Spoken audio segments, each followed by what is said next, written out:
ये उस वातावरण को पैदा करना चाहते हैं जहां आदमी आदमी का दुश्मन बन जाए और श्रीलंका जैसे हालात इस देश में पैदा होने में देर नहीं लगेगी कि जनता को बांटो, इन्हें लड़ाओ, जिससे कि हम देश को बेच सकें, लूट सकें और जनता के गले काट सकें।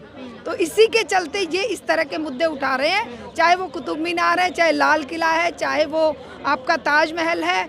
नमस्कार, द जनता लाइव देख रहे हैं आप और मैं हूं आपके साथ पूजा। इस वक्त ये जो तमाम लोग हैं ये कश्मीरी गेट से होते हुए एलजी हाउस तक यहाँ प्रदर्शन करने आए थे। दिल्ली में और देश भर में अलग अलग राज्यों में जो बुलडोज़र की नई नीति है उसके खिलाफ और उसका जो भय है लोगों में उसके खिलाफ। मेरे साथ इस वक्त शारदा दीक्षित जी हैं। मैम, नया कुछ नहीं है, लोग अक्सर ये कहते हैं कि वही पुरानी एजेंडे पे काम हो रहा है, लोगों को भड़काया जा रहा है, लेकिन नया है सरकार के पास, नया है लोगों के पास जो इस एजेंडे पर काम कर रहे हैं। नया ये है कि अब ताजमहल की बारी है, अब लाल किले की बारी है, अब लाल किले मंदिर मस्जिद से ऊपर हटके अब लाल किले को विष्णु स्तंभ कहा जाएगा, ताजमहल को तेजो महल कहा जाएगा, सॉरी कुतुब मीनार को विष्णु स्तंभ कहा जाएगा, बारी लाल किले की भी आएगी। इस तरीके से सबको बारी बारी से टारगेट किया जाएगा। देखिए, इनके पास जनता को देने के लिए ना रोटी रोजी के साधन है, ना इनके पास शिक्षा चिकित्सा की व्यवस्था है। तो ऐसे में जब ये बिल्कुल एक्सपोज हो चुके हैं, इनकी पोल पट्टी खुल चुकी है कि विश्व इंडेक्स में भारत जो है निचले स्तर से निचले पे जा रहा है, हमारी करेंसी लुढ़क रही है, हमारे देश की जो एक तरह से साख थी वो अंतर्राष्ट्रीय स्तर पर गिर रही है। अब लोग तो सवाल पूछेंगे, अब लोग सवाल ना पूछें इसलिए इनको मंदिर मस्जिद और किसी ना किसी तरह के ऐसे ज्वलंत मुद्दे खड़े कर दो जिससे कि ये उन मुद्दों को भूल जाएं जिनसे जीवन चलता है। इनके पास देने के लिए कुछ बचा नहीं है। ये देंगे यहाँ पर ऐसे मुद्दे जो इंसान को इंसान का दुश्मन बना दे, जो प्यार प्रेम भाईचारा सद्भावना और रोटी रोजी का व्यवस्था बन पाए उससे दूर ये उस वातावरण को पैदा करना चाहते हैं जहां आदमी आदमी का दुश्मन बन जाए और श्रीलंका जैसे हालात इस देश में पैदा होने में देर नहीं लगेगी, क्योंकि वहाँ पर भी बहुसंख्यक राजनीति जो इन्होंने 70% बौद्धों को लेकर वहाँ पर जो सालों से, जैसे इंडिया में अब चल रहा है, वहाँ सालों से यही राजनीति चल रही थी। संसाधनों पर कब्जे करने के लिए मल्टीनेशनल कंपनियाँ और जनता को बांटने के लिए सत्ता में बैठे ये पूंजीपतियों के मोहरे कि जनता को बांटो, इन्हें लड़ाओ, जिससे कि हम देश को बेच सकें, लूट सकें और जनता के गले काट सकें। तो इसी के चलते ये इस तरह के मुद्दे उठा रहे हैं, चाहे वो कुतुब मीनार है, चाहे लाल किला है, चाहे वो आपका ताजमहल है।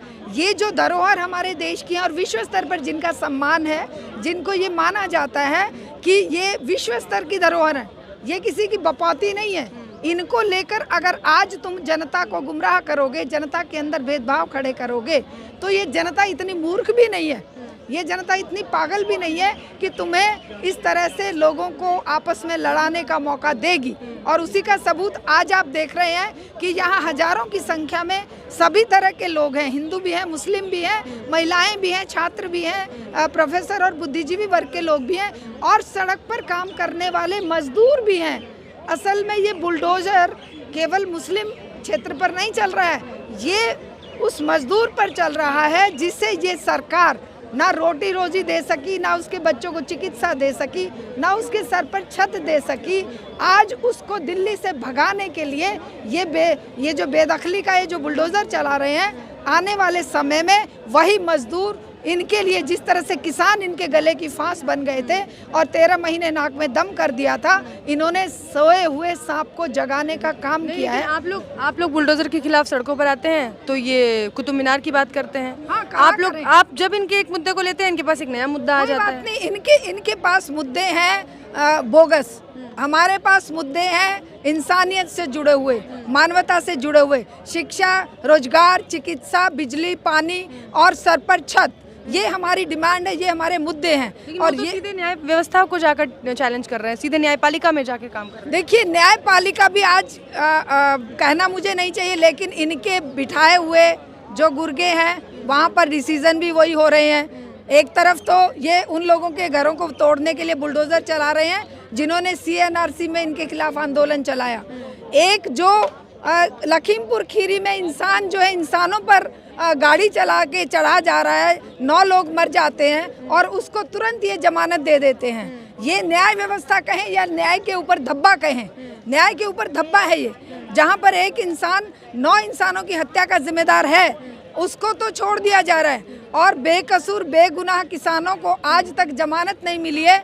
कल भी मैं उनका रोना देख रही थी एक वीडियो में कि उनके बच्चे, जवान बच्चों को जेलों में ठूंस रखा है और उन लोगों को उस व्यक्ति को इन्होंने तुरंत जमानत दे दी क्योंकि यूपी के चुनाव जीतने के लिए ब्राह्मण वोट को कंसोलिडेशन में इनको मदद मिल रही थी। शाहीन बाग ने तो एक बार फिर से साबित कर दिया ना कि वो झुकने वाले नहीं है। बुलडोजर आया, वापस उल्टे पांव लौट गया। बिल्कुल बिल्कुल, ये शाहीन बाग बार बार साबित करेगा और शाहीन बाग की ये ताकत आज पूरे देश को एक प्रेरणा देगी। जिस तरह से किसान आंदोलन पूरे देश को जगाया, उसी तरह से शाहीन बाग का ये जो बुलडोजर वापसी, इनको यहाँ पूरी दिल्ली से धक्के मारकर भगा दिया जाएगा।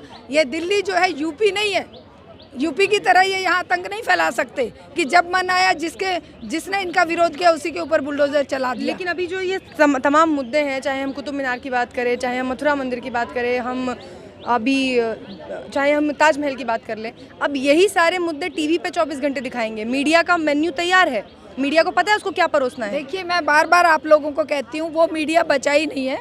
मीडिया तो आप लोग हैं। मीडिया को कौन देख रहा है? सालों महीनों हो गए मुझे तो मीडिया को वो स्विच ऑन करे टीवी का, क्या देखेंगे उसमें? वही देखेंगे गंद और बकवास जो यहाँ पर जहर फैला रहा है। अभी एक मीटिंग में ले रही थी नरेला में, माइनॉरिटी के लोगों के बीच में कुछ तथाकथित हिंदू लोग बैठे हुए थे। जब मैंने उनको ये बताया कि शिक्षा, चिकित्सा, रोटी रोजी हमारी छिन रही है, हमें एकजुट होकर इसके लिए लड़ना है, तो कुछ एक महिला खड़ी होकर कहती है, आप टीवी नहीं देखते हो क्या? उसमें तो बता रखा है कि बुलडोजर इसलिए चलाया जा रहा है कि वो अवैध था। मैंने कहा अच्छा, ये जो टीवी देखकर तुमने यही सीखा है? 75% आबादी जो दिल्ली की है वो अवैध कॉलोनियों में रह रही है और वो सारी कॉलोनियाँ गरीब मजदूरों की बसी हुई हैं।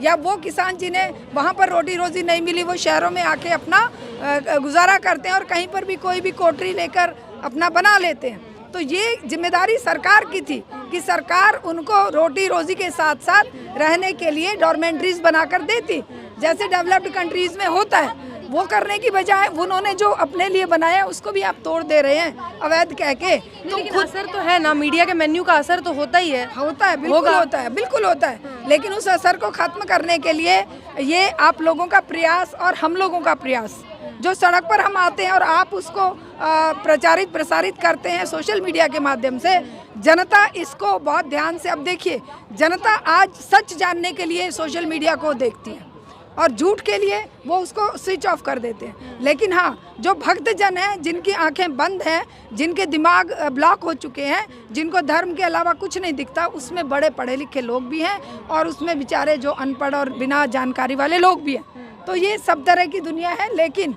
अब बहुसंख्यक जो हम लोग हैं वो इस बात को, इस मुद्दे को लगातार उठाएंगे, लगातार इसकी डिमांड करेंगे कि रोटी रोजी, शिक्षा, चिकित्सा को पहले फ्रंट पर लाइए, उसके बाद मंदिर मस्जिद या किसी और चीज़ को लाइए। चलिए, थैंक यू मैम।